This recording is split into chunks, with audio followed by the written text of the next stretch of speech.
I'm doing great. How about yourself, Jake? How you doing tonight? Doing good, fellas. Thanks for having me on. Yeah, Absolutely. absolutely. We appreciate you coming on. So why don't we just go ahead and jump right in on this thing? Looking at the Ravens roster here. So the first thing that kind of stands out to me is the running back room. Like, I see a lot of talent, but like some question marks too with the availability stuff. So from the Ravens perspective, like what are you seeing when you look at this running back room? Yeah, I'm seeing something that's pretty unsettled right now. And I mean, it's been reported, and there's been some conflicting reports as to whether J.K. Dobbins is a hold in, I guess you would call it, quote unquote, playing, but under sort of protest, I guess you would say, of his contract situation.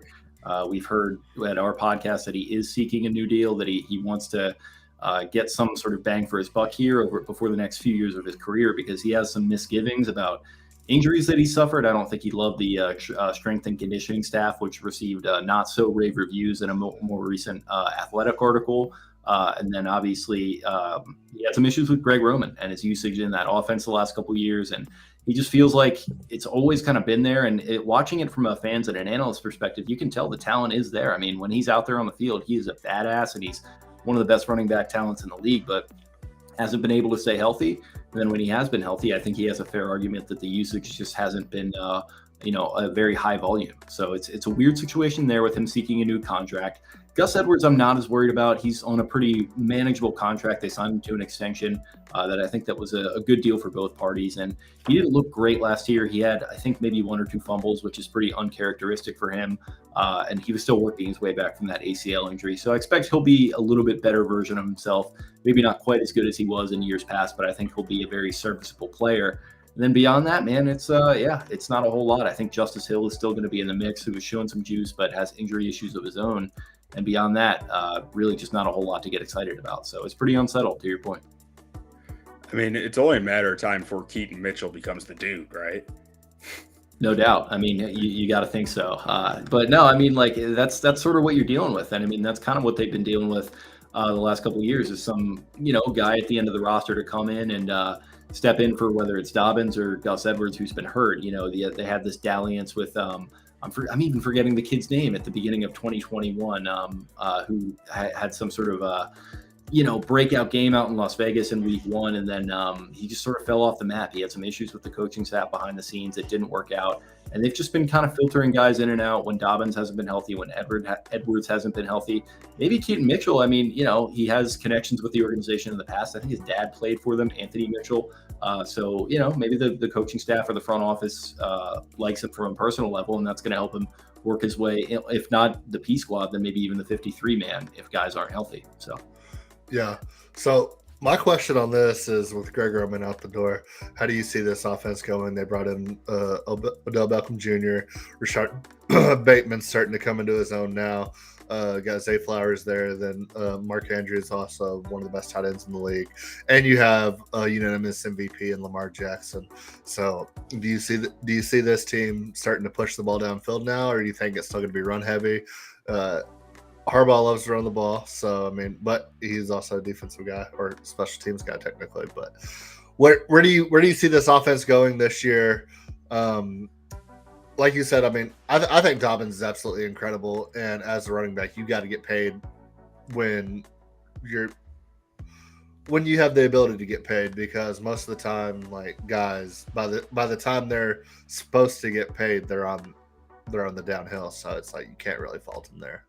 Yeah, no, I agree. And I mean, as far as whereas I see them going a lot faster is the thing. Like Greg Roman, he had a really awesome run scheme, a legendary run scheme that, when you talk to very well-informed X's and O's people around the league, including people like Peyton Manning, say this guy's a great guy. He's got a great run, coordination scheme and everything like that. It's just that the passing scheme was a little bit vanilla, I think, is sort of the general complaint. And I think it holds some water.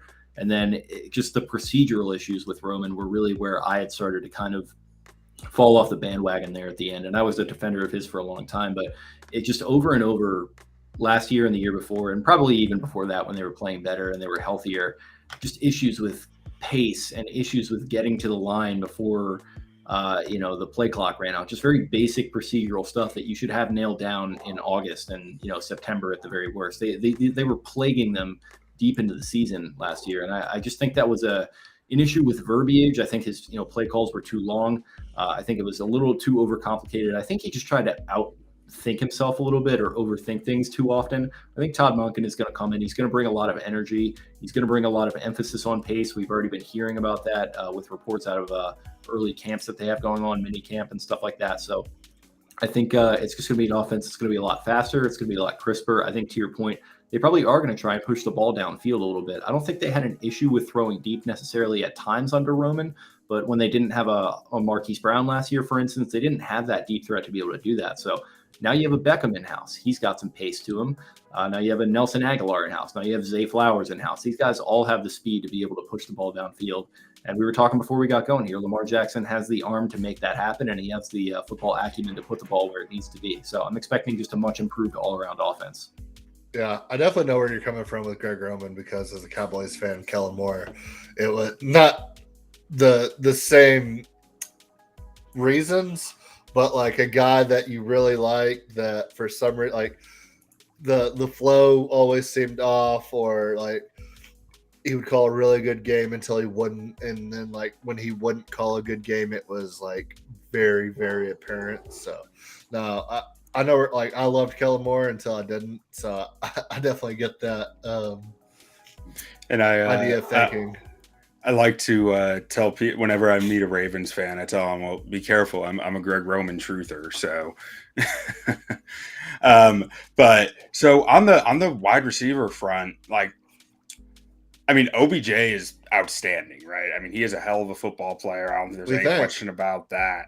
But do you have any concerns like that? He hasn't played in over a season, and do you think there's any worries around that, or how is he kind of coming along in camp? Is it looking like stuff's going good, or is it kind of up in the air, like he's sitting out still and stuff like that? Yeah, they're still kind of slowly working him in. He wasn't there for the OTAs back in May, whatever that was, and then he did show up for mini camp, and then he didn't participate a ton in mini camp. He apparently ate some bad fish one night, so like he couldn't get out there. Like he was kind of sick, and I think they're taking it all sorts of slowly and all sorts of carefully with this guy. I use that excuse all the time to get out of work. Do what? I use that excuse all the time to get out of work. Oh, dude, yeah, same. And maybe that's what it was. Like, and it's funny. Like, I actually, I don't know how it came up, but I tweeted, like, Odell tweeted something about boxed wine, and then I kind of tweeted this joke about like how boxed wine's actually pretty good, and we should hang out and slap the bag together. And he actually replied to that tweet, and like, so I have a date with him to, drink some boxed wine. And so maybe that's what that was. I comment on that, but no, yeah, he's like missed most of the time. I think whether it was precautionary stuff or whether it was something where he was like sick and he couldn't get out there. So not a ton of on-field stuff, but it's all, pretty positive. He's really connecting with the city in a way that I think is cool to see for a guy who's like super high profile and kind of flashy. Like I never would have expected him to come to Baltimore. Like I would have thought that he would have wanted to close out his career in like a Los Angeles where he had already been, or maybe go back to a New York or go to a Dallas where, things are a little bit flashier and he can like get noticed going into nightclubs and steakhouses and stuff like that. Like there's, Baltimore, I love it, but it's not quite, it doesn't have the glitz and the glamour, but he showed up here. He went out to the Preakness and he did the Riders Up call, and he's wearing the Orioles City Connect hat and stuff like that. He's really connecting in a way that I'm very pleasantly surprised to see, because I thought, like, nothing against him on a personal level. I just thought he, wouldn't have come here for me. One of the bigger lights. Yeah, exactly. He's kind of that flashy type of guy, but I don't know. I mean, it's only a 1-year deal, but maybe he's coming here on that 1-year deal to see if this is a place where he could spend the last couple of years of his career, right? Yeah, I will say that it's not a 1-for-1 comparison, because, I mean, I don't want to get this misconstrued, but Lamar Jackson is a lot like Kyrie Irving in the fact that I feel like everybody that is around him and plays with him absolutely loves him. And then the people on the outside are like, why would you ever want to play with that guy? But you ask any NBA player and they're always like, oh, my favorite player is Kyrie Irving. No, I think that's you're onto something, and you're right that it's not 1-to-1, but there's some oddities and some quirks with Lamar that, there's stuff that you hear behind the scenes, and then there's stuff that's like very apparent, like how kind of funny he is on social media in just an absolute, like, I don't give a bleep way. Like he just doesn't really care. Like he's just kind of doing his own thing. I wasn't trying to like compare their personalities, more so as like their play on the field. Like NBA players are always saying like, oh, Kyrie, like you hear it all the time, like, oh, NBA players saying Kyrie is the best player in the league, stuff like that. But then on the outside, the people talking about it, the talking heads are always just like, oh, Kyrie's a cancer, he's gonna kill your team. Like, yeah, no doubt. Lamar kind of not the same arguments, but a lot of people are like, oh, Lamar is one dimensional. Like, why would any premier wide receiver want to play there type deal? And then like when Marquise Brown left, not saying he's a premier guy, but I mean, he had nothing but praise for Lamar. And then, I mean, you get Odell Beckham coming in, who's one of the biggest names in free agency. So it's like, Baltimore has a bit of a history with getting some really high-end receivers in the last few years of their career. I feel like between like Anquan Bolden and Steve Smith, like they had a few guys who Derek were really Mason. I mean, that's been Ozzie Newsome. That was Ozzie Newsome's move, starting with Derek Mason in 2005. Steve Smith was so underrated as a Raven. He was, yeah. He like, had people really like good years. Yeah, people forget how good he was in Baltimore. Run. Yeah, for sure. Yeah, I mean, so let's just keep it moving here on looking at the offensive line. So, I mean, Ronnie Stanley's back fully healthy, right? Like that's all good. And I mean, he's one of my favorite tackles in the league. Dude's an outstanding football player. Morgan Moses is like the model of consistency in this league. He doesn't miss games. He just keeps going out and doing a above average job year in, year out. Now behind that, and this is just real quick, this is just more my curiosity than anything. Do you think Daniel Falele has a future in this league, or is he kind of just like riding the pine at this point? It's interesting. I mean, he got some action last year because Stanley, he is healthy, you're right, and he played most of last year, but there were games last year where he had some issues, and they had such a weird like kind of thing going on with the offensive line where Moses had to stay at right tackle, so they put Falele at left tackle. Like I think a Patriots game where they went and won by like 42 to like 30 or something, and Lamar had 5 touchdowns. I think Falele played like half that game at left tackle in like the 3rd or 4th game of his career. And like he looks solid, but he's just very upright, a little bit stiff. I mean, he's like 6'9", almost 400 pounds or whatever. He probably obviously had to shed some of that to play NFL tackle, but that's a big learning curve. And then obviously he was in a Greg Roman offense where it's kind of your best friend as an offensive lineman. You can get down the field in the run game and have fun and all that kind of stuff. But it's going to be a little bit more refined under Monken. It's going to be dropping back a little bit more, I think. And there's going to be more, or not more, but there's going to be a similar amount of 11 personnel, I think. So maybe you'll have some tight ends in there to help him acclimate if he does need to get into action. But now you're hearing these reports out of camp that they're trying him out at guard and everything, which I don't necessarily love that for a young developmental tackle who you're hoping was going to be a tackle. So yeah, we'll see what happens. He's still kind of just a developmental piece right now, and they do this a lot with guys, whether it's on the offensive line, the defensive line, or just somewhere else on defense. Like they'll just pick guys on day 3 and just be all sorts of patient with them, and then in their last year, maybe they'll kind of pop and turn into something, then go get a contract from somebody else. So it could happen with Falele, but I mean, he's he's got all the physical traits to at least be something. I think he's going to hang around rosters for all of his career. Yeah, that makes sense. You feel like you always see those guys that size who are just they're always ended up on rosters somewhere. Yeah. And man, they drafted one of my favorite sleepers this year, offensive tackle Malasela Amve Lau. He's looking good out there. Apparently, he's getting some run already. So he was an awesome watch at Oregon. Like I watched a bunch of tape on him before the draft. He was fun. Now, on the interior, I got 2 questions for you. Neither of them have to do with Kevin Zeitler because he is just rock solid. But my first one is Tyler Linderbaum. So, and I haven't watched a ton of the Ravens tape on him since he entered the league. But so I'm working off numbers here, just PFF stats that I've got, and they're telling me that he has struggled with pass blocking. So my first question is, how do you feel about his pass blocking? Has it held up, or has it been more like he's a really good run blocker, but not so much in the pass protection? And then my second question is, who's starting at left guard? Is it John Simpson or Ben Cleveland? And why do you think that's the right or wrong decision? Yeah, when you're talking about Linderbaum, I think he was pretty much as advertised for what you would think he would be as a rookie, and I think he's going to continue to develop and probably become just one of these perennial All-Pro Iowa offensive linemen that the Ravens seem to like. Going back with the Marshall Yanda, I think that comparison was sort of beat to death a little bit, especially because they play different positions. But he did. He's 6'1", guys. I mean, he's kind of small for a center, and that's going to get him into some trouble against some of the bigger D tackles. And he did struggle against some of those guys.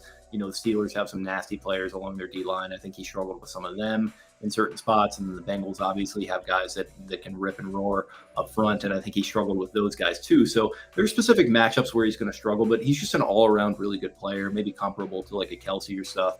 Just gets miles downfield in the run game, really fun to watch. And just it's a lot of the things that you can't really quantify. All the work that he's doing, the type of kid that he is, I just think he's going to be a really special player. You did just sort of see the growing pains in year one. And I think the size is something that maybe you aren't going to be able to grow out of, but maybe he'll find a way to manage it. Left guard, I mean, that's really the one spot that is pretty unsettled. I mean, Ben Cleveland, man, it's been a struggle. Like, they pick him in the third round, and he's coming out of Georgia, a very high profile school. It just seemed like the stars were aligning for him to maybe even take that spot as a rookie at some point, and it just hasn't happened. There's been injury issues, there's been conditioning issues, there's been attitude issues, and apparently, like, listening to the people that are plugged in, it seems like that's still continuing into this training camp. And I mean, you just can't freaking have that, man. When you're a couple years into your career and you've got an opportunity like this, you got to go out and snatch it. You got to take this seriously, and it sounds like he isn't. And I mean, Simpson is getting some run, and listening to the people that are there every day and plugged in, it sounds like he's doing a decent enough job with it. He's doing what you would expect John Simpson in 2023 to do with it, which is not to say that he's going to be an all-pro, but maybe he's going to slot in there and be the starter, because it doesn't seem like Cleveland is taking the most of the opportunities being given so far. Yeah, I like what you said about Linderbaum too. And then another thing is, like, rookie year coming from, what was he, D3, right? Or no, he was Iowa. Linderbaum or Cleveland? Linderbaum. Who was Linderbaum? Was Iowa. Yeah, he was one of these Kirk Ferentz grown in a lab. Yeah, no, I like Linderbaum. I was you're thinking of Denver's guy. I can't remember his name. Yeah. Anyway, I know what you're talking about. Yeah. Okay. So, but no, I like Linderbaum coming out, and yeah, he's a road grader. Got to work on it a little bit. But looking at this defense, I mean, stacked back five, front seven.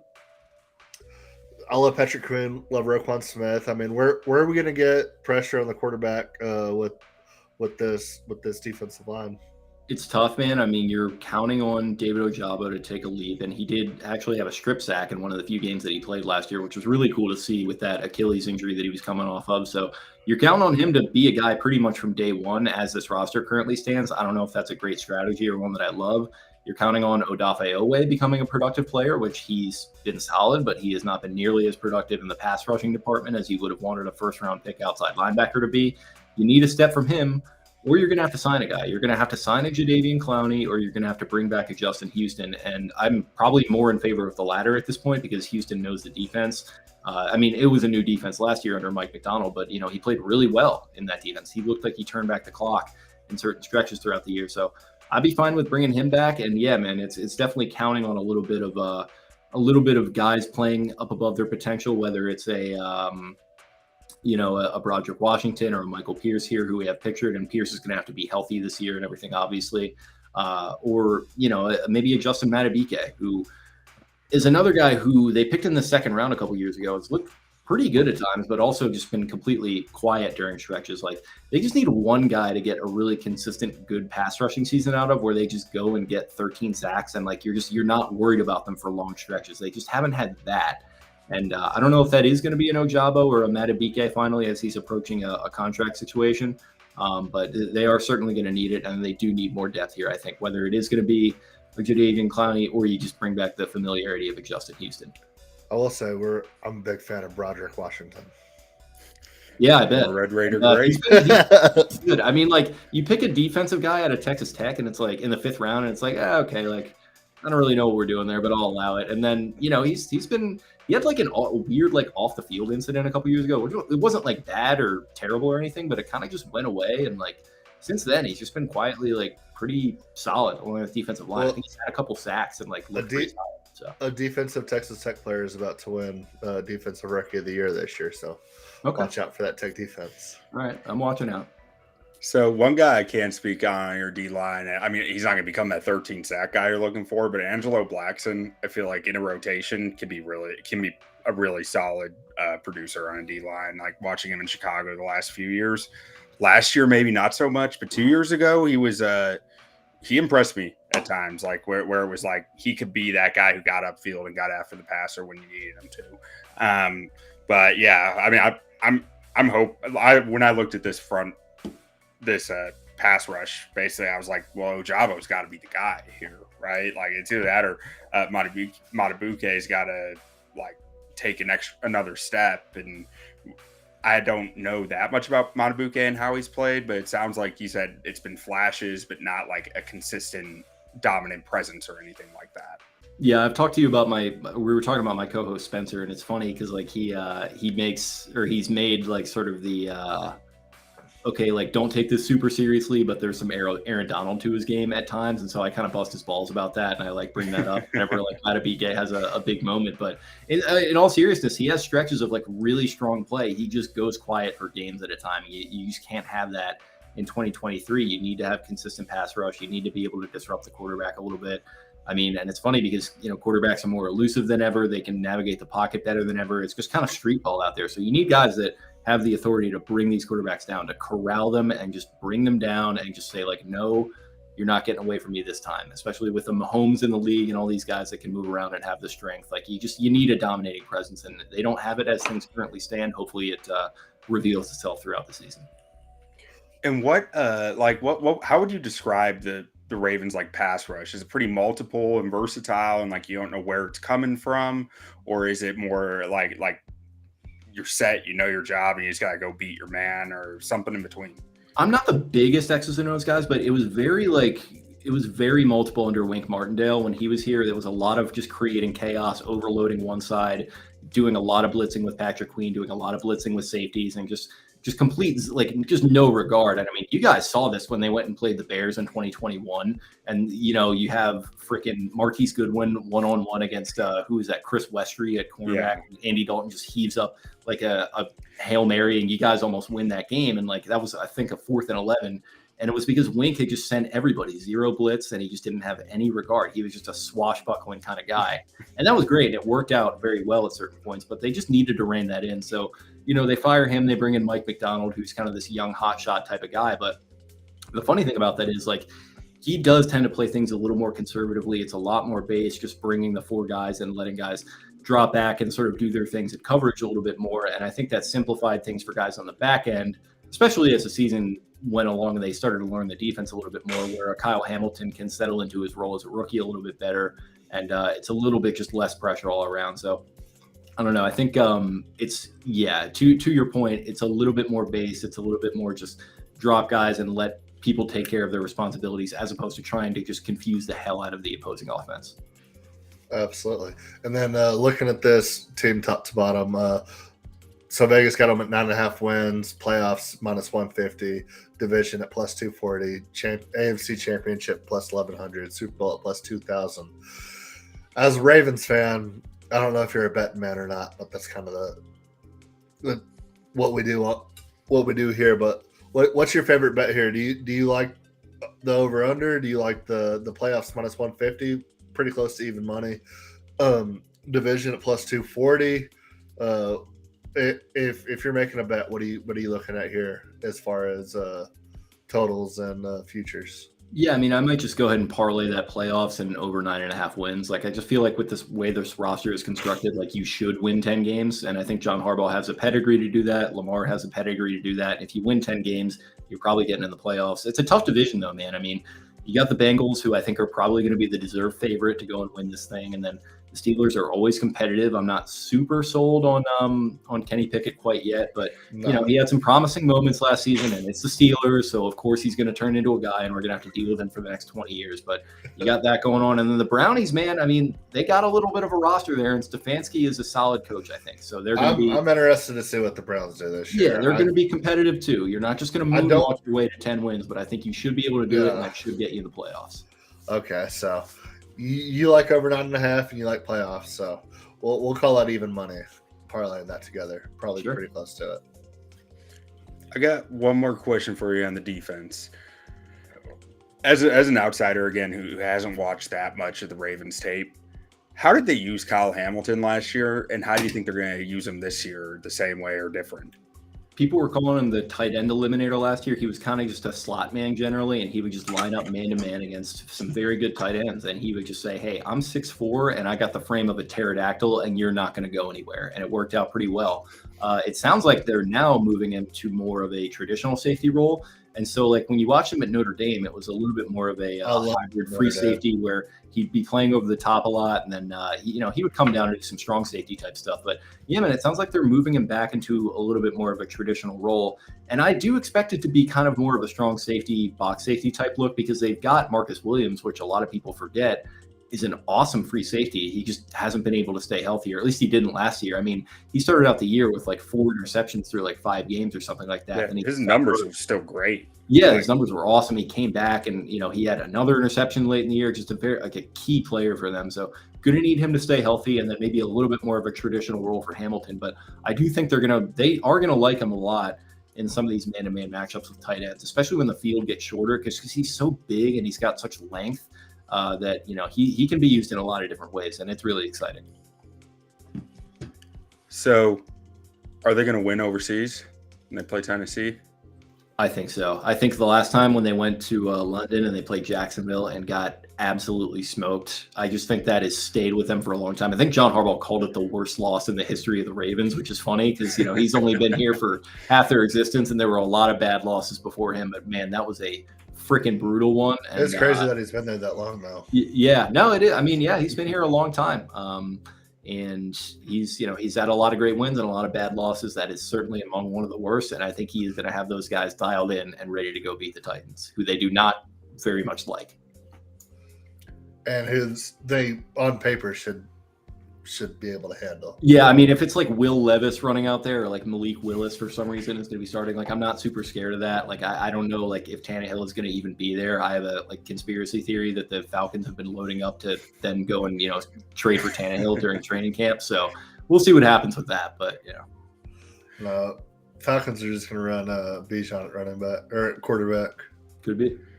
So that's why they drafted him so high.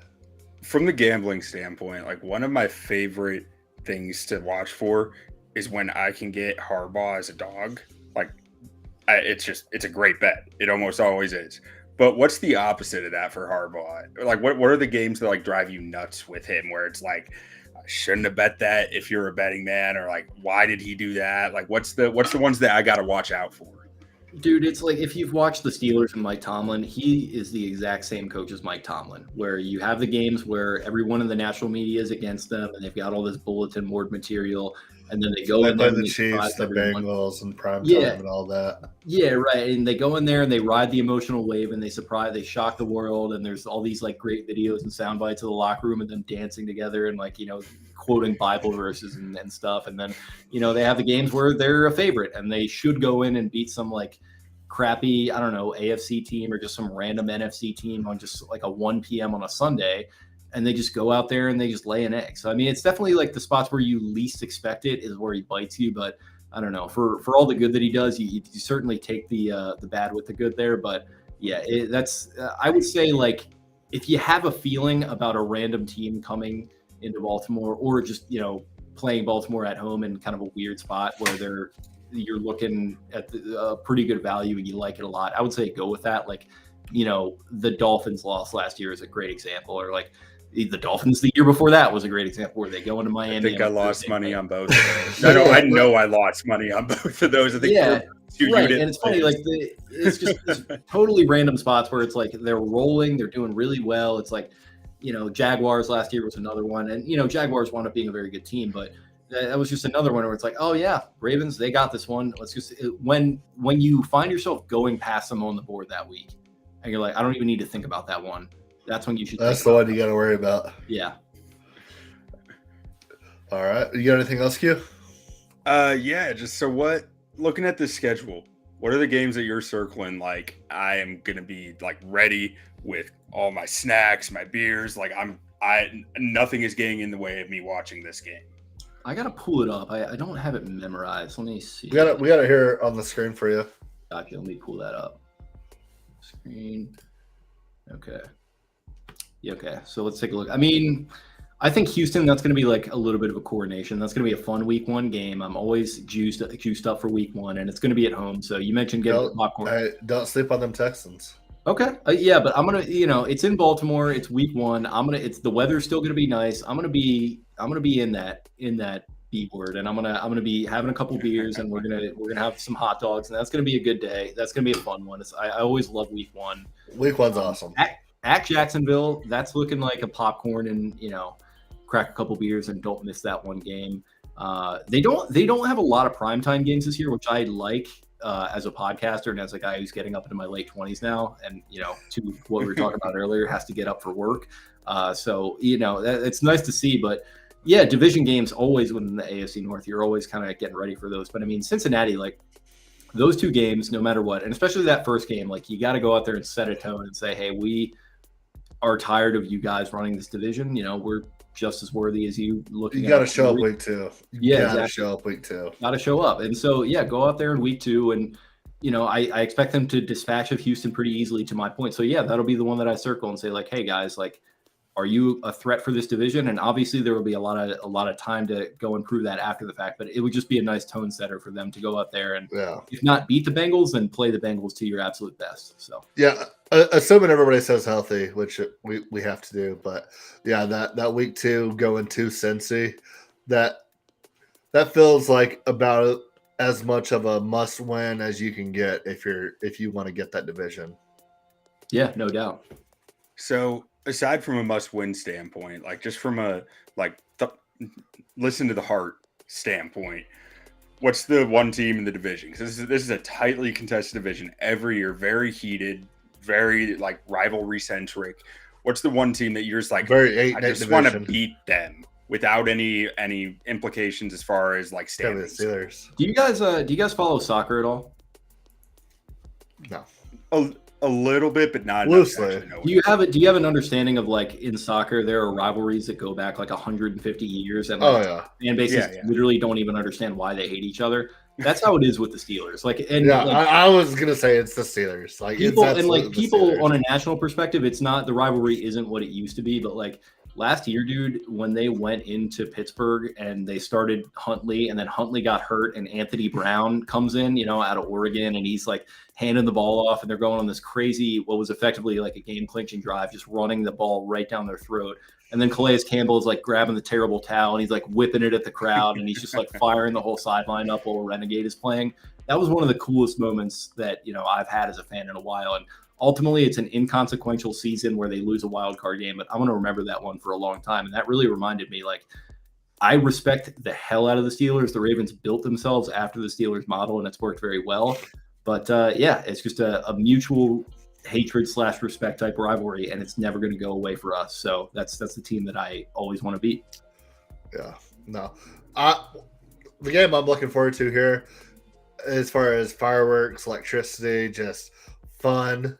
I don't know what time it is, but the Detroit game, that's probably one of the most exciting games of the season, I think, in my opinion.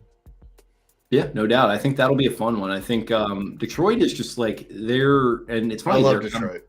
They're building themselves kind of after that same model where it's like, we just want to contend every season. We want to contend in every game. Like, we're done with this rebuilding thing, and whether it's going to be Jared Goff or Hendon Hooker or whatever the heck happens at quarterback by that point in the season, like, they'll be competitive. I think Dan Campbell, he's the kneecap biter, and I think he's going to be competitive in pretty much any game he's in. So yeah, that'll be a fun one for sure. We don't take Jared Goff slander on this podcast. Okay. Listen, I got nothing except for what I'm pushing up against it being good. Yeah, I was a big Jared Goff guy when he first came into the league. I thought that I was early on the Sean McVay is going to turn this guy into something, and then he did. So and then it went my thing about Jared Goff is I never argue that he's great. I just argue that he's not as bad as people make him out to be.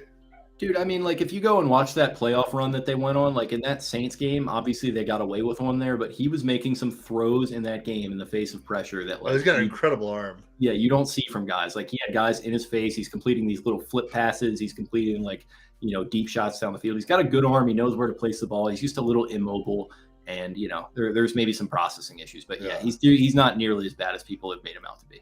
Yeah, my biggest thing is that people act like he's not good, and I'm like, he's fine. Yeah, Sean McVay turned on the propaganda Lions, machine. Sean McVay turned on the propaganda machine, and then it all just like went downhill. But all right, well, you got anything else, Q?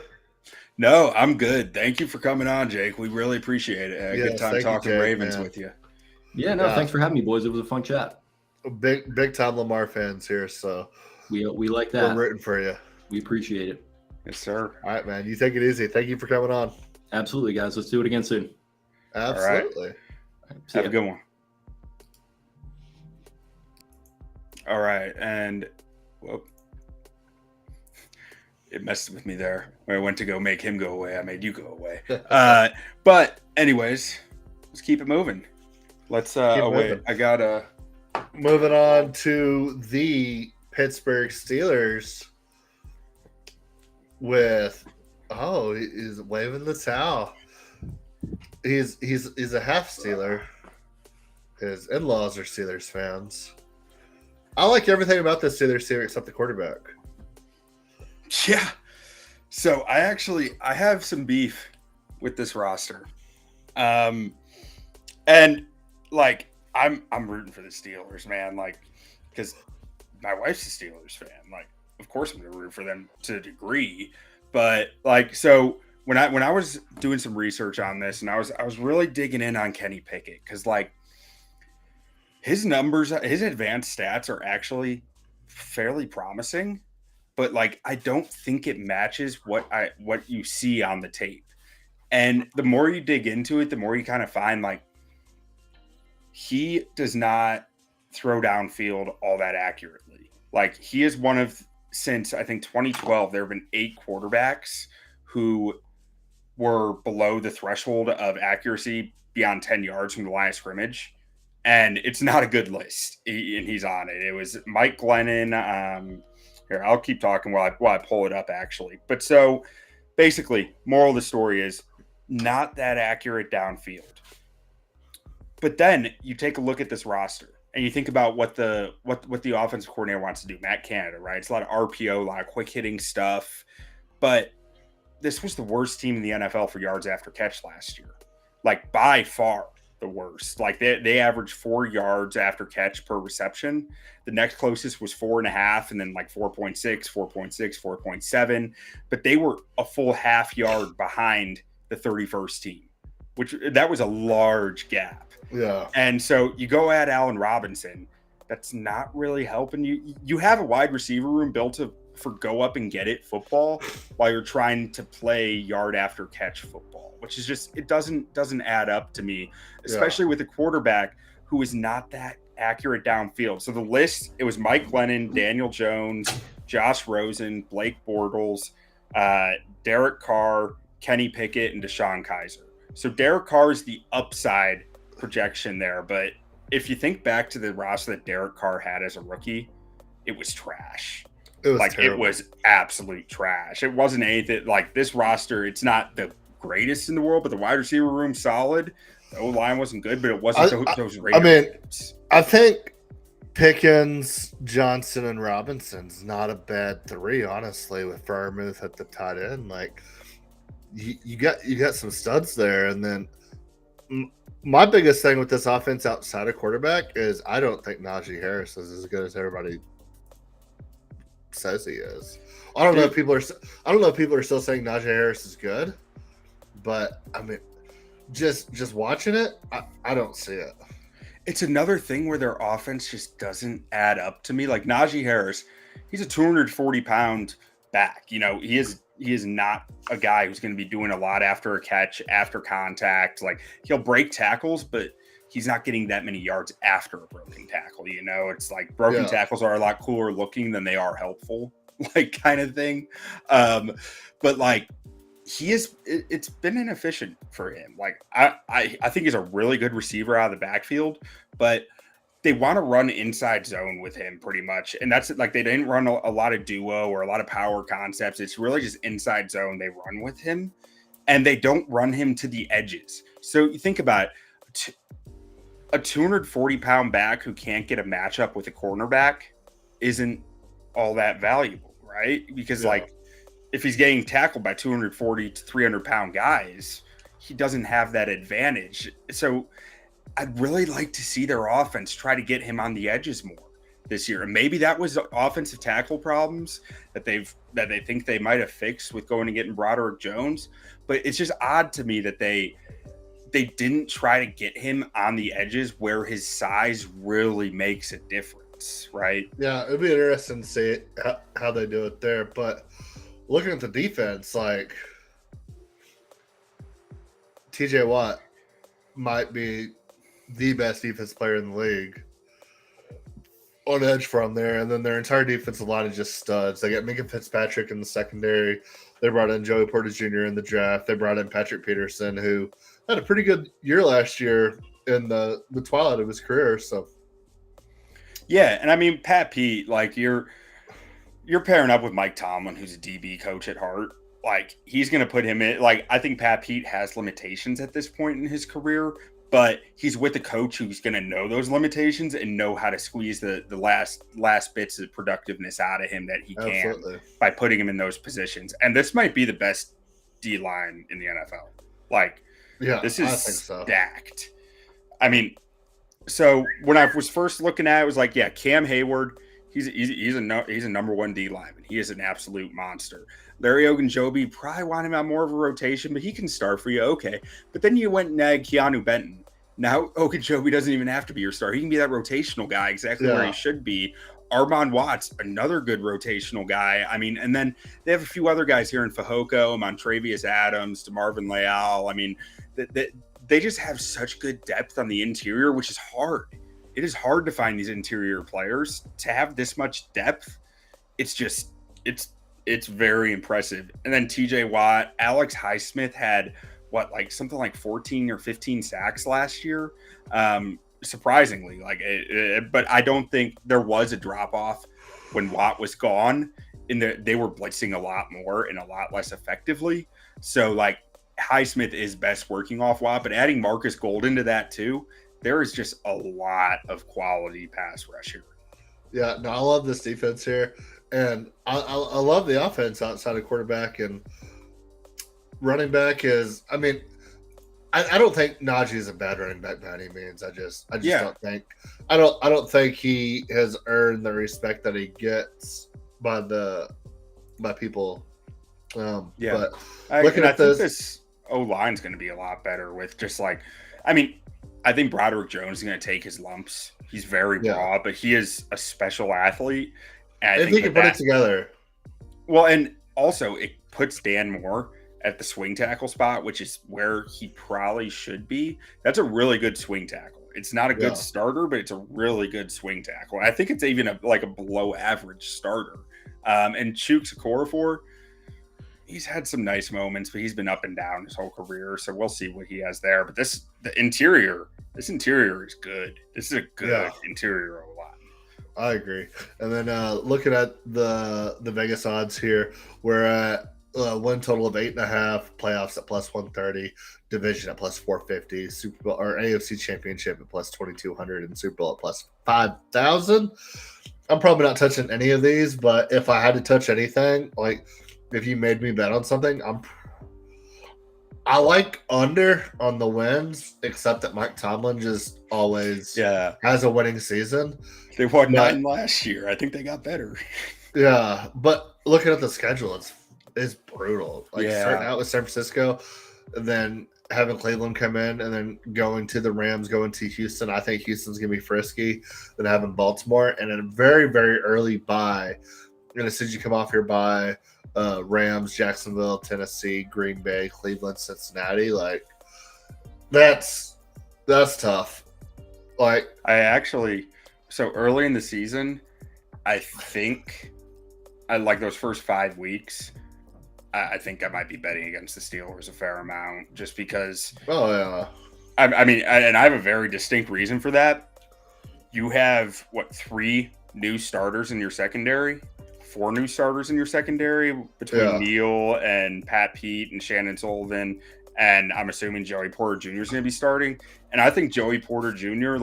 I think he's going to be a good player in this league, but I think it's going to take 5 or 6 weeks for him to realize that he is going to be a penalty machine if he doesn't change his play style. Yeah, and I will say getting San Francisco week 1 with an unknown at quarterback may help them, but I mean they just run the ball so damn well and they just play good football that maybe that's week not 1, an advantage. That's going to be like a 16-12 just like bloodbath. Yeah, I like the under in that game for sure. But then Cleveland week 2, Deshaun Watson having a full training camp and everything that we get going on over there in Cleveland. So it's going to be tough. But, yeah, I mean, gun to my head, forcing me to take a pick here, I'm probably taking under. I'm taking playoffs. I mean, plus playoffs? Money. I want the plus money. And I think there's too many, I think there's too many teams in the AFC. I do too, but I think this defense and the rest of this roster outside quarterback, watching some of the Steelers offense today, George Pickens might be that dude. I mean, he is good. He is just that good. Yeah. He made Kenny Pickett look really good on some of those throws. It's hard to do sometimes. But all right, so you're taking playoffs, I'm taking under. You want to go to the next team? Well, just on the Kenny Pickett front real quick, he does some stuff as a quarterback that you see as impressive, some mental stuff. You see the way that he is deducting stuff pre-snap and the way that he's reading the field and making decisions based off what he's seeing change at the snap. He does show some of that stuff.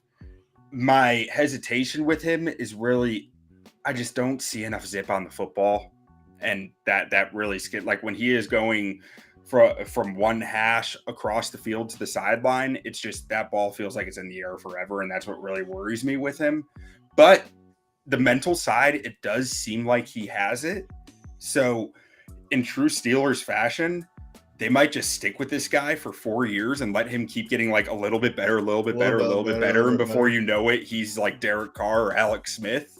But I think that's a big. It's asking a lot, but it is possible. People forget how bad Ben Roethlisberger was early in his career. I could see the Steelers just sticking with this guy until he works. Yeah, I mean, I think that Seattle Super Bowl, what he had 120 yards, something like that, terrible game. Yeah, I think he threw a couple picks. I mean, Big Ben wasn't good early. He got better, and then they brought all the talent, and then they couldn't miss on wide receiver for 10 straight years. Yeah, that didn't hurt. So the thing I was saying about the receivers earlier that I have no yards after catch guys, they got to get Calvin Austin more involved in this offense somehow. He didn't play at all on offense last year, just as a punt returner, and that is who they need. That is the type of player they need in the offense that they want to run. Yeah, but we can move along here. Kick it on over to the Cleveland Browns. Cleveland Browns, probably the biggest question mark out of all the teams in the division, with Deshaun Watson having a full season. Nick Chubb, top 5 running back in the league, top 3, top 2, top 1. I don't know. Definitely up there. Solid offensive line, not the best, but Donovan Peoples-Jones bringing in Elijah Moore from New York, and then Amari Cooper had an amazing year last year. David Njoku seems like he's one of those any day now guys that he's going to be the best tight end in the league if he just does it, but still waiting on him to do it. Yeah, I mean, he's clearly a top 5 fantasy tight end, but that consistency hasn't met up with it yet, right? Yeah. But, I mean, looking at this team from top to bottom, decent secondary. Myles Garrett on the defensive line is one of the best defense players in the league. Zadarius Smith, still a beast. They got dudes all over this field. It's like when you're sitting around with your buddies at a bar, and it's if you can name over 5 guys on offense and defense, it's got to be a good team, right? But we haven't seen it yet. We didn't see it with Baker. We didn't see it previous Baker years. It was like they've been building and building and building.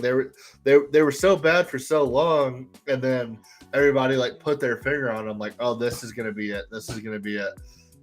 They got a little bit better. They won that playoff game versus the Steelers, but I mean they haven't.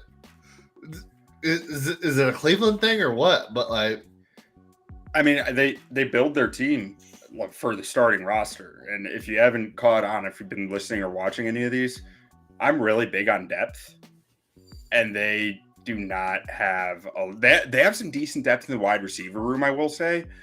I'm a little confused by the roster construction. I mean, maybe it is on purpose for Deshaun Watson to go up and get it guys, but like Cooper, Peoples-Jones, and Cedric Tillman feel like 3 of the same type of receiver to me.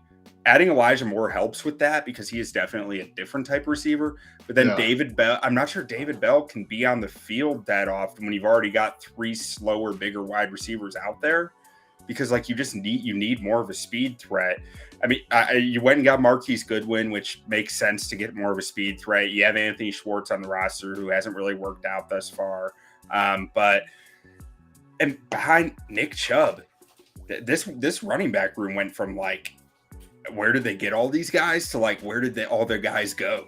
Like, it's just Nick Chubb and Jerome Ford now, and that's it. And Jerome Ford hasn't really done anything in this I was league. always a big critic of them. Like, why would you give the ball to anybody except Nick Chubb?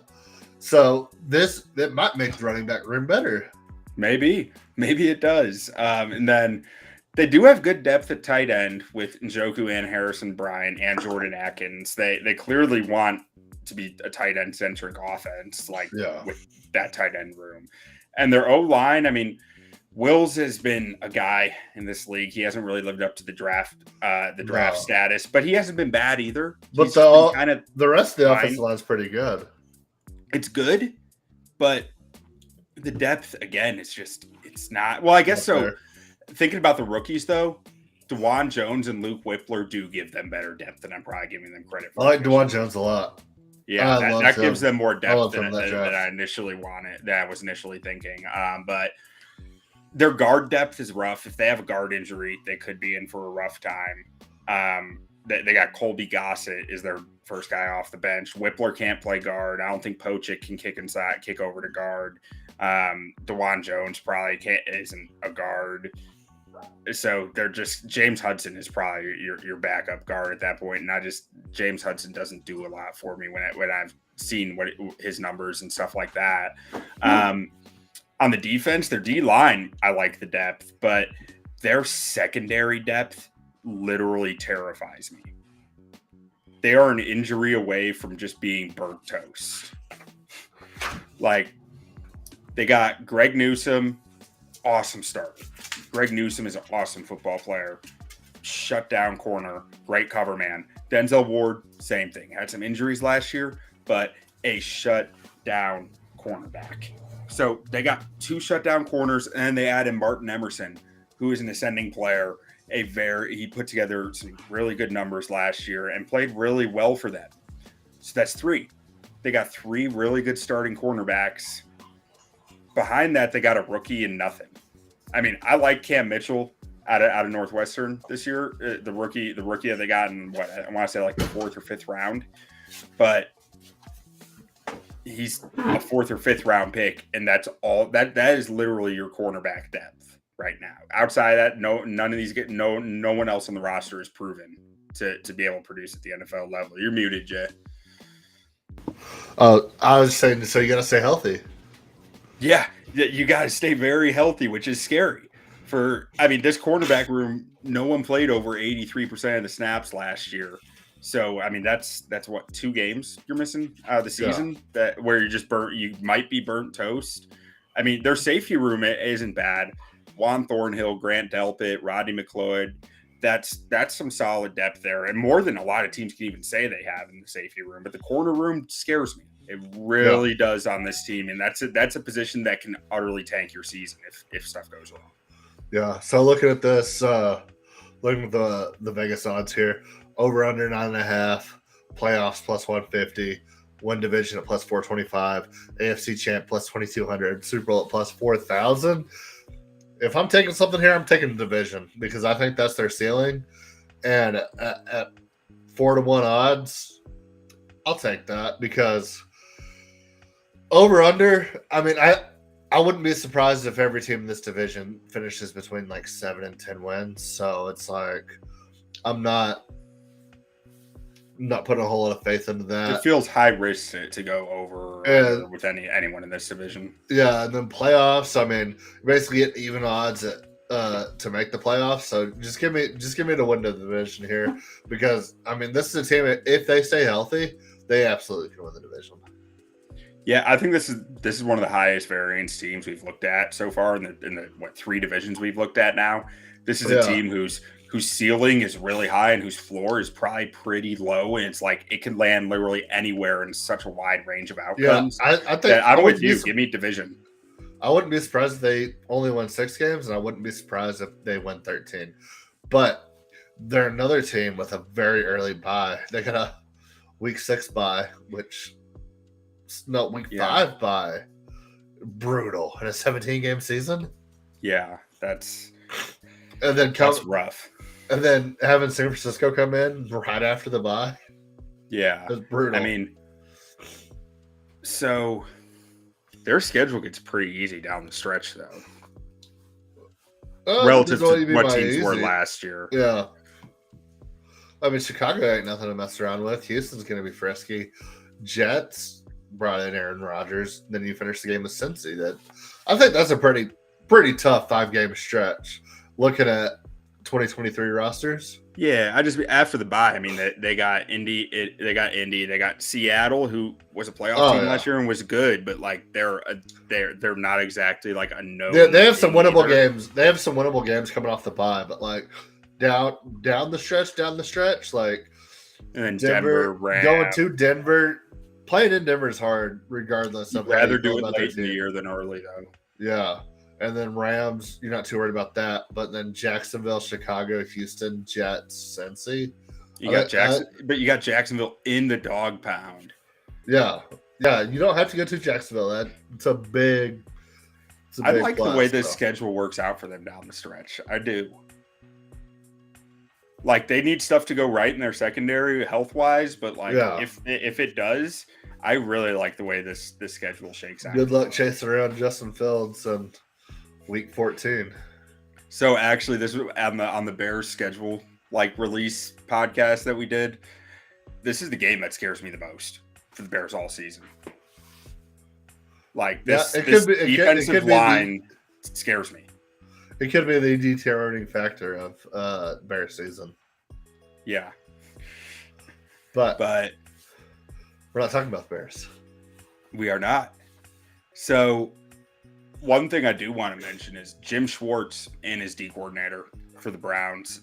I mean, I think he's going to bring a degree of accountability to this defense. If those corners stay healthy, I think this defense will be shooting on all cylinders with him as D coordinator. He's a good proven D coordinator in this league. Good D coordinator. Yeah. But you want to move on to the Bengals? Yeah. So on paper, probably the best team in the division. We'll start with the Vegas odds. We got over under 9.5, playoffs minus 150. So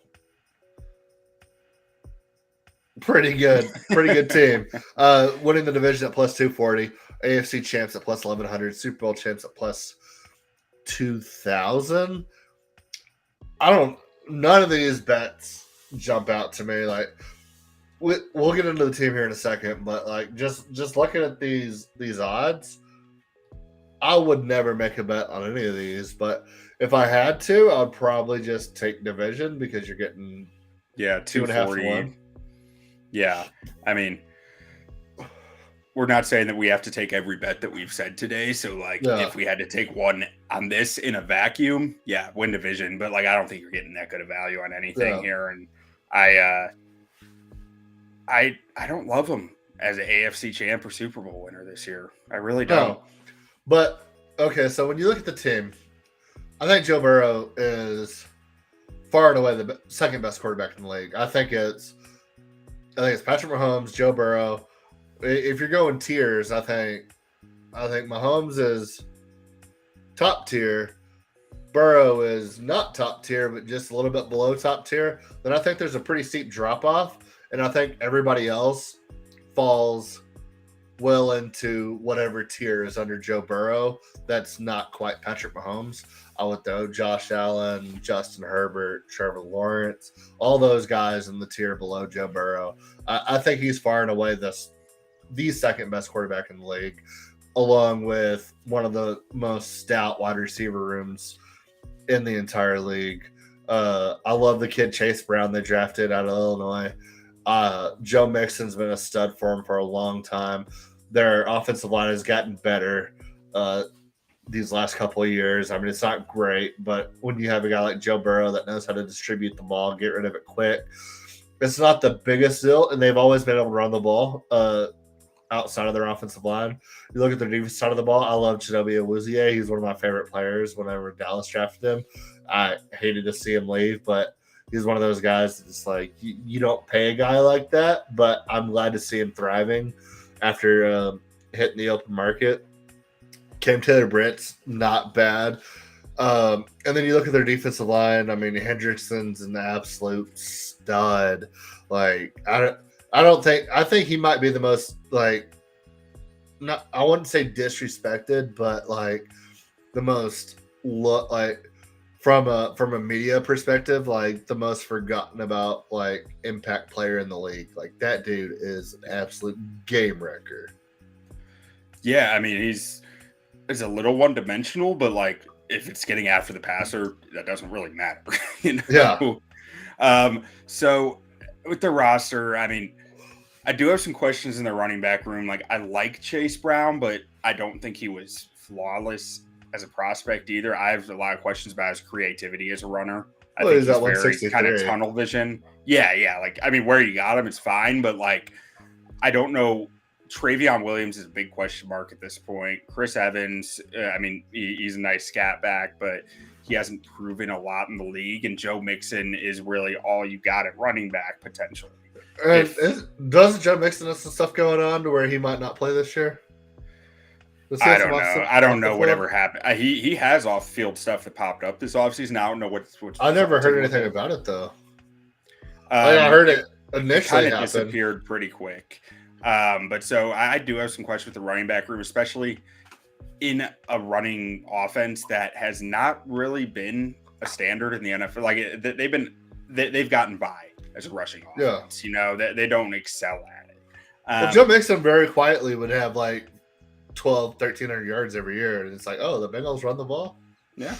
I mean, he had 1,400 yards last year, 980 rushing, but like he only averaged 3.9 yards a carry rushing. Like, you know, it's like the efficiency running wasn't there, and they were like the number 13 success rate running the football, number 17 EPA per rush. Like they were not the standard. You know, it's not when your passing offense is this good, you should be probably be doing better than that as a rushing offense. Maybe, but when their passing offense is that good, when you're running the ball, most people know you're running the ball because your passing offense is that good.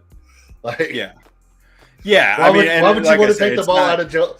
Like, you're not running the ball unless the defense knows you're running the ball because Joe Burrow is that good, Jamar Chase is that good, T. Higgins is that good, Tyler Boyd's that good that most of the time when you're running the ball as a Bengals team, everybody knows you're running the ball. Yeah. My point is, I don't know that they're an offense that says we need 3 yards. We're getting 3 yards on the ground. I don't know if they can confidently say that. But if they need 3 yards, you have Joe Burrow, T. Higgins, Tyler Boyd, and Jamar Chase. Oh, you do. But that's not my point. Yeah. No, I got you. I'm just saying, like, they don't. Ultimately, it's a passing league. Yeah, exactly. And this is the best wide receiver room in the NFL.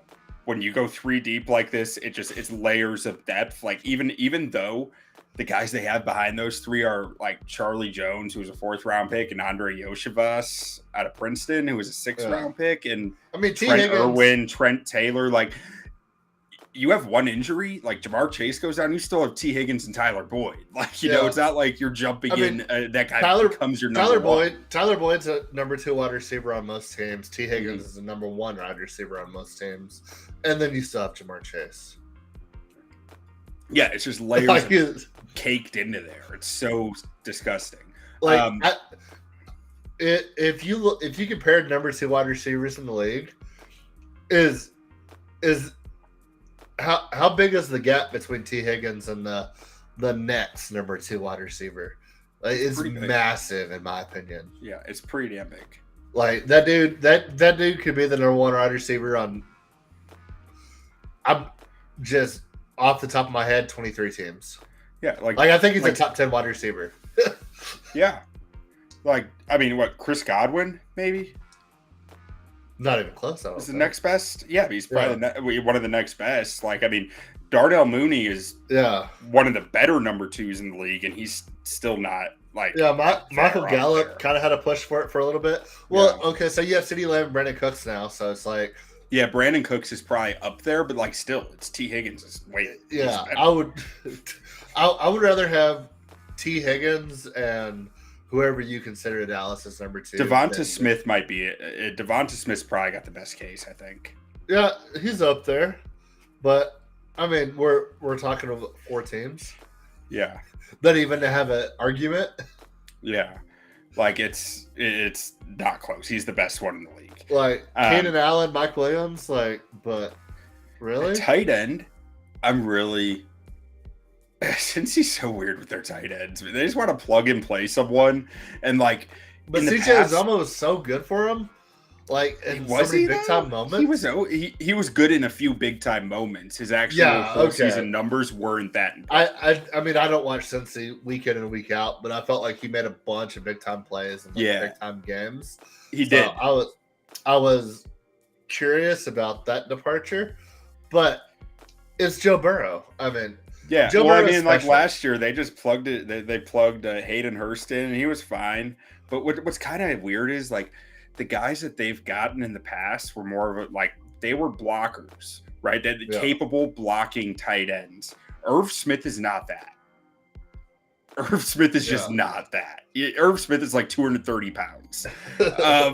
So I'm really interested to see what they do, because Irv Smith has been a lot more hype in the league than he has actually been actual results.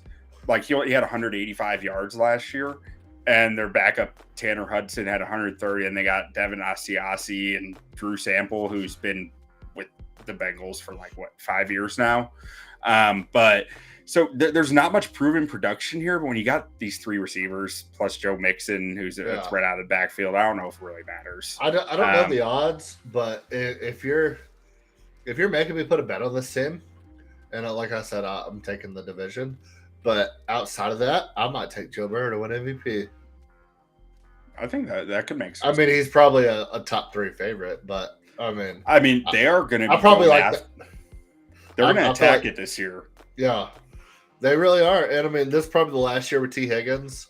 Yeah. Who knows how much longer Tyler Boyd's got there? So I mean, they're going to have to replace some guys here pretty soon. Joe Mixon's on his last leg. Like, this feels like the year where they have to get it done. Yeah. I mean, their offense is clearly geared to that. Like, the Orlando Brown signing it's a clear statement. Casey needed a tackle. Casey went and got Orlando Brown. Since he needed a tackle, they went and got Orlando Brown. Like, I don't know where that leaves. There's some drama right now with Jonah Williams and what's going to happen there. What's going to happen at right tackle? Is Jonah going to be playing right tackle? Is Collins going to stay at right tackle? Is Collins going to be on the Collins team? isn't good.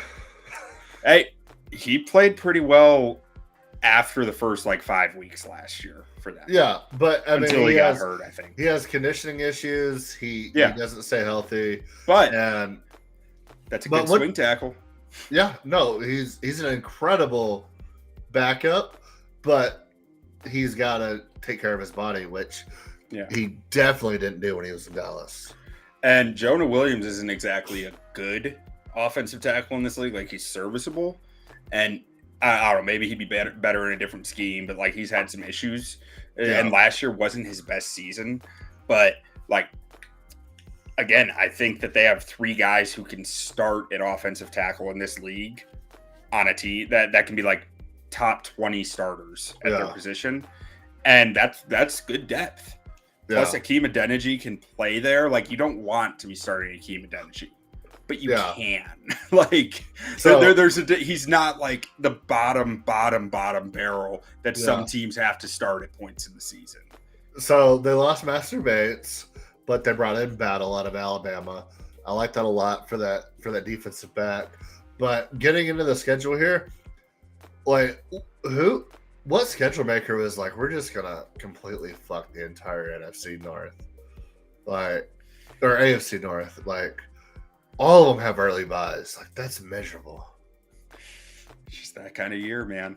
But you got to play who you play, and looking at their schedule, I mean, I think it breaks pretty well for them. Indy, Minnesota, Pittsburgh, and then I mean, you got to play Kansas City at some point. You got to go to Kansas City at some point. That's inevitable, but that's a big time game, week 18 for them, and then Cleveland week 19. Like, I always like ending the year on a division rival because odds are you're either in or out at that point. Every now and then it's like, oh, this is for it all. But when you're playing a division rival, I would prefer a division rival be the last week of the season because more times than not, it's already decided by that point.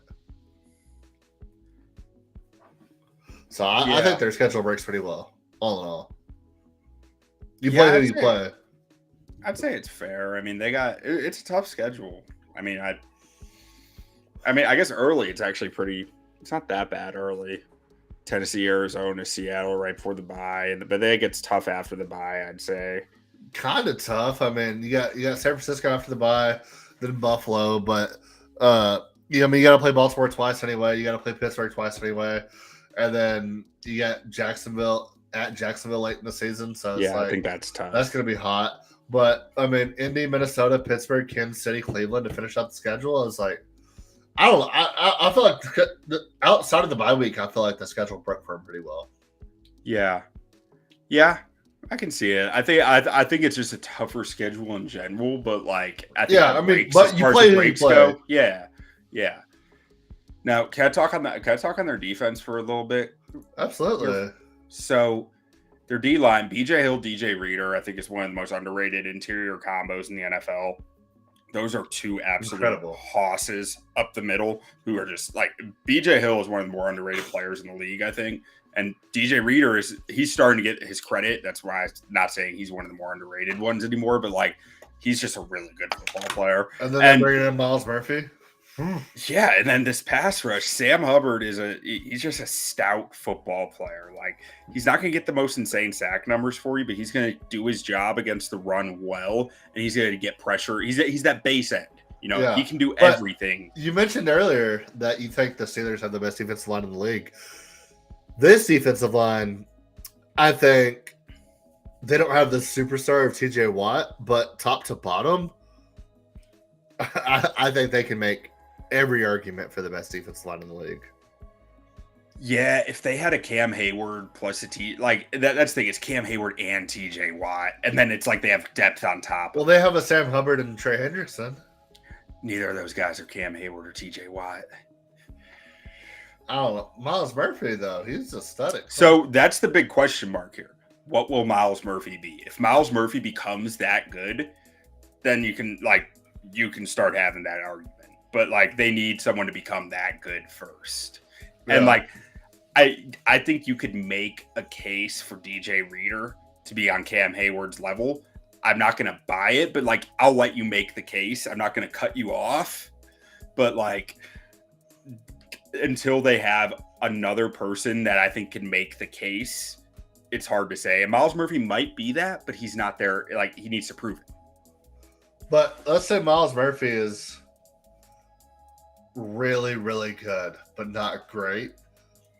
This is a nasty D-line. Oh, this is one of the top probably 10 in the league, if not 5. Like, yeah. I won't disagree with that.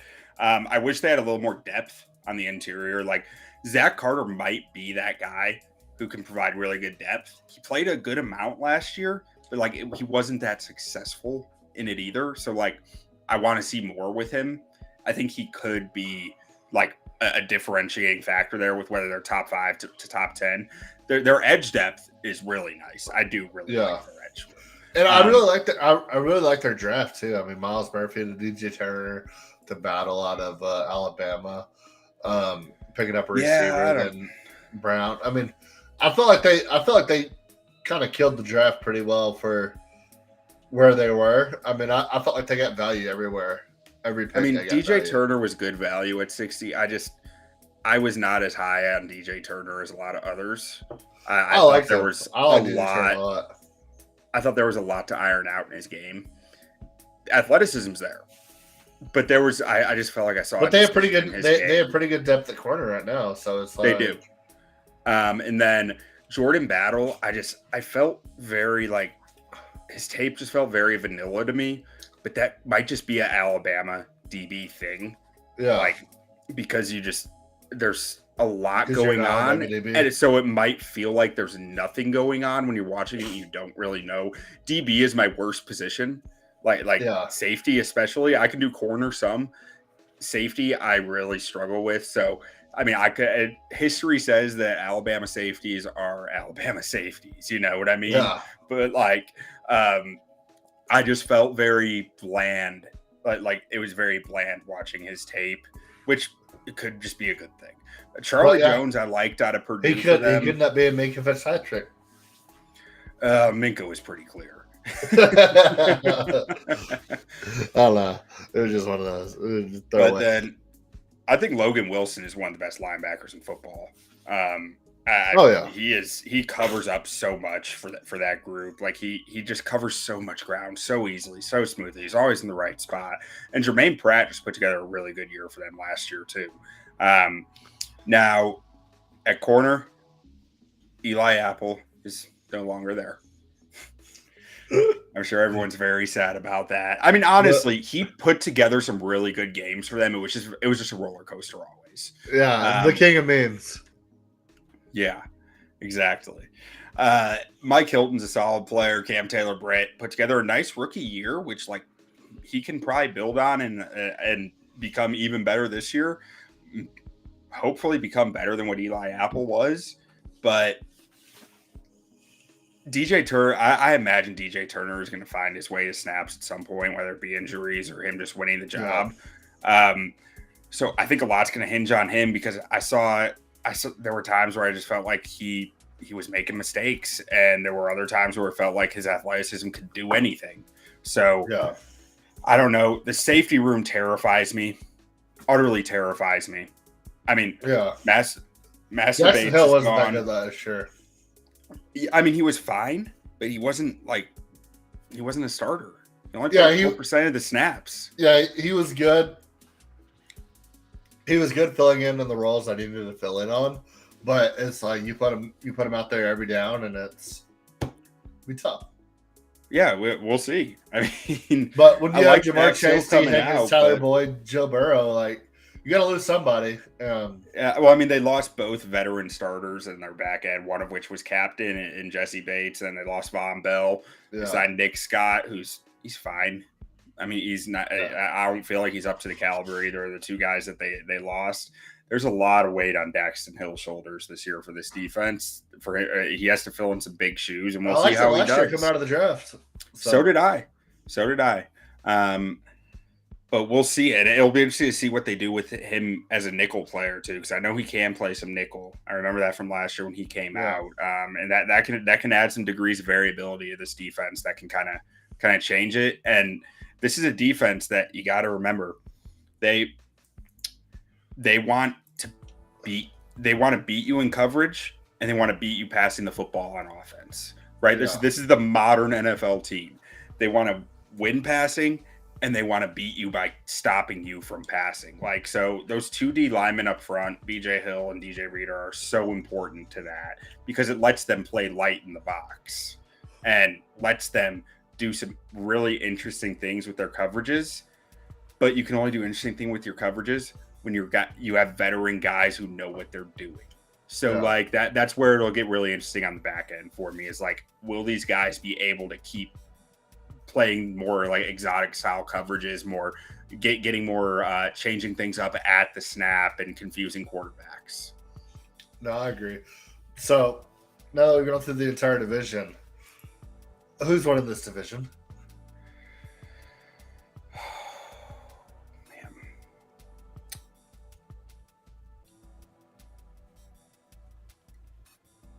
Ravens. Well, Bengals. Out like not including betting odds or anything. Just I mean I think the Bengals are. I mean I just say Joe Burrow's that dude. Maybe he's not, but I mean, I think he is that too. I dude. just think this defense is going to have some hiccups. And I think it's going to put them in some really tough spots. I think they make the But playoffs, and I think it's the thing really about the close Bengals between the two. The thing teams. about the Bengals is their defense always shows up when they need to show up. Historically, not historically, the last 5 years, it's like How long have they had Jesse Bates and Von Bell? for a while. About 5 years. But it's usually the defensive line that were making the plays. It was the Trey Hendricksons of the world. But yeah, I like the Bengals to win this division. I would probably put my second bet on the Browns off of potential. I think the Steelers are outside looking in, and I'll put the Ravens up there with them. But I'm taking Cincy or Browns. I'm taking Ravens or Bengals. I like it. I think the Ravens have stacked so much wide receiver depth that even if all these guys are disappointments, they'll still be better than what they had last year. Oh yeah, no, that's the thing about the Ravens. I mean, stay healthy. He got paid. I think he's gonna do everything to stay on the field because he's paid now, and I think that's gonna make a big difference for them. well, New OC, I think, is gonna make a big difference as well. As much as I love my dude Greg Roman, it's yeah. So looking at this team, or looking at this division, is there anybody we're sleeping on, or can we? I mean, the Steelers would be the only team, but it's like who's sleeping on the Steelers? Like they've been predominantly the excellence of football for the past. Every team's over under is 8.5 or better. Like, can you sleep on a team whose over under is 8.5 or better? So I think right now it's still the Texans. Yeah, I think it's still the Texans. That's still our team until we get to those dirty birds. All right. Oh, don't make me. Don't make me. But all right, thank y'all so much. Let us know in the comments who you think's gonna win this division and why. Who's gonna be? Let us know who your MVP is this year, and don't sleep on the Texans. Don't do it. Don't sleep on the Texans. All right, y'all. Have a good night.